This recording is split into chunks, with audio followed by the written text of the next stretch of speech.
This is Dr. Lou Cella, sport and performance psychologist.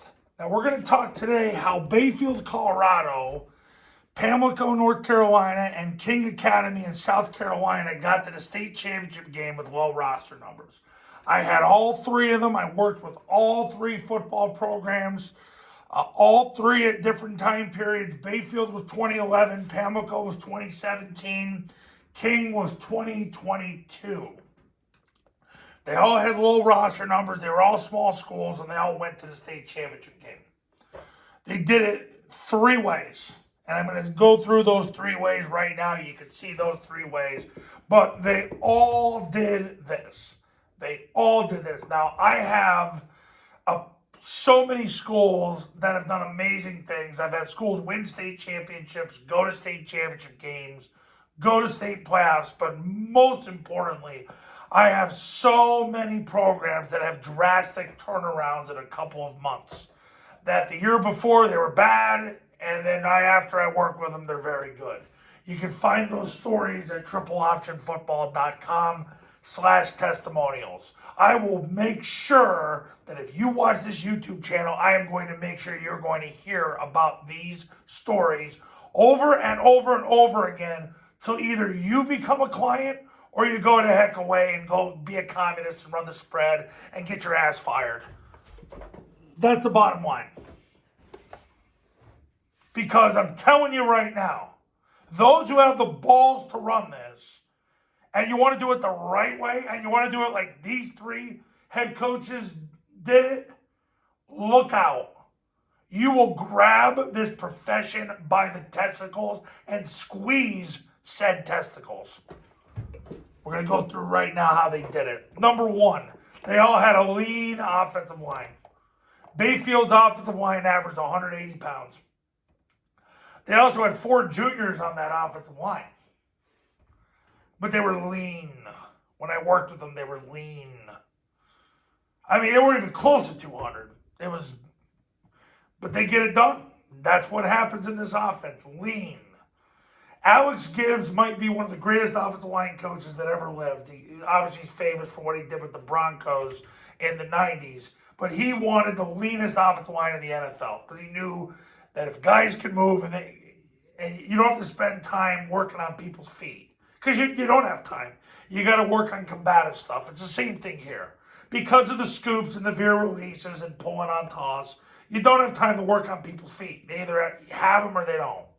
I have a few guys that have played in the NFL. I have certain guys now that I've coached when I was a college football coach that are in the NFL right now.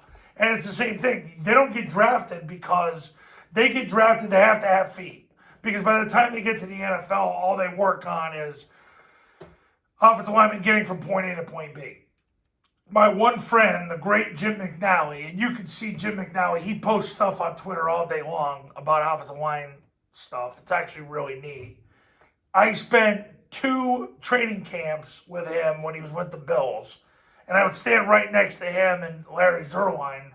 And Larry Zerline was his assistant at the time, who ended up, he retired. His last stint was with Bruce Arians with the Cardinals. But all they would work on is offensive lineman getting from point A to point B in concepts.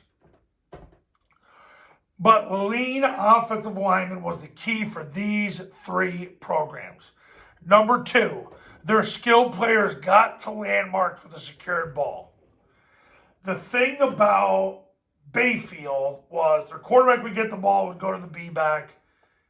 You know, if it was a triple option, would go to the B-back, he'd pull it. He'd hit his landmark off tackle. You know, because back then he would run an inside veer. And then he'd pitch the ball if number 2, as soon as he stepped toward him, he got rid of the ball and pitched the ball. But everybody hit their landmarks. That was the biggest thing. Pamlico, same thing. Kids just hit their landmarks and they hit it with speed. Not necessarily just DNA speed, but they hit it with just an urgency and an accuracy that was very precise. King, same thing. They were extremely conditioned to hit landmarks. And I will tell you, all 3 of them had quarterbacks that simply were accurate with their feet. They would get to landmarks with a secured ball. And this is why you can't run a lot of concepts in the modern day triple option offense. Because then your kids will hesitate at the moment of reality. That's why you've got zone dive, mid, triple, trap, and toss. Because you got to keep going through the landmarks, where the player goes. Because the landmarks are so important. These three programs, they have that commonality. Keep in mind, 2011, 2017, 2022, same thing over the test of time. Lean offensive line, skilled players got to landmarks with a secured ball. This program, their numbers were in the teens. When I did camp at Pamlico, they only had 1.5 groups of players. Bayfield was just above what an 8-man school would have been in Colorado in numbers. So understand, these are small schools. So if you're one of these guys, they're you.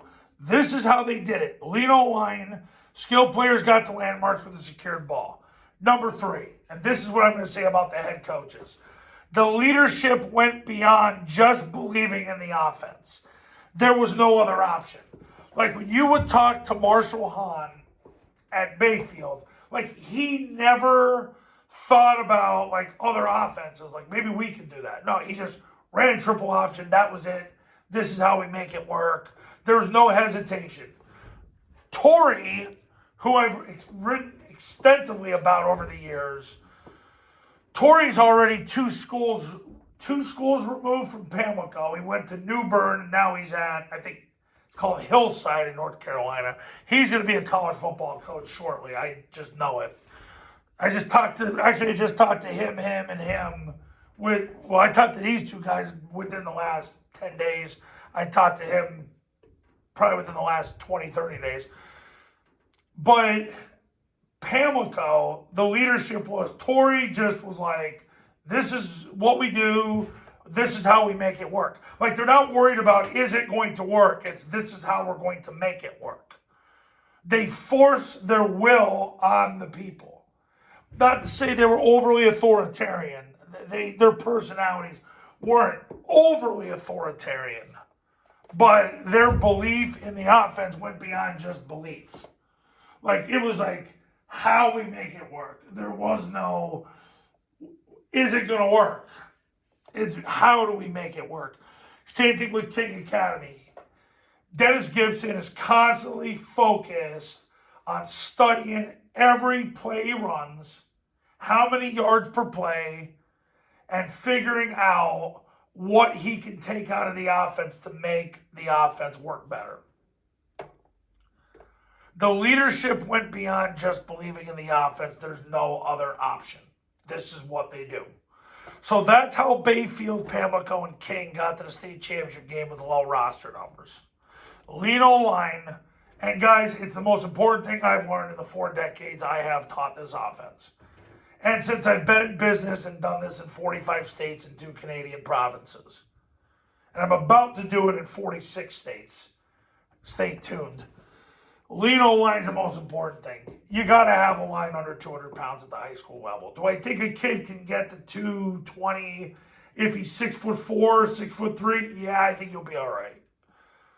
But the bottom line is if their body mass index is over 30, they're too fat to play in this. Because of the scoop blocks, the veer releases, the pulling on toss. Sometimes the tackle's got to pull on mid-triple if there's double run support. So, whether it's 8, 9, or 11-man football, you're going to have lean offensive linemen. Number 2, skilled players get to landmarks with a secured ball. This is why you're at about a 4-run play threshold. Don't just talk about running 4 plays. Run 4 plays on film. Don't try to run 4 plays, then you start adding. Stop. Just like you're going to go low carb and then all of a sudden you start adding things to it. And before you know it, you wonder why you're not losing weight.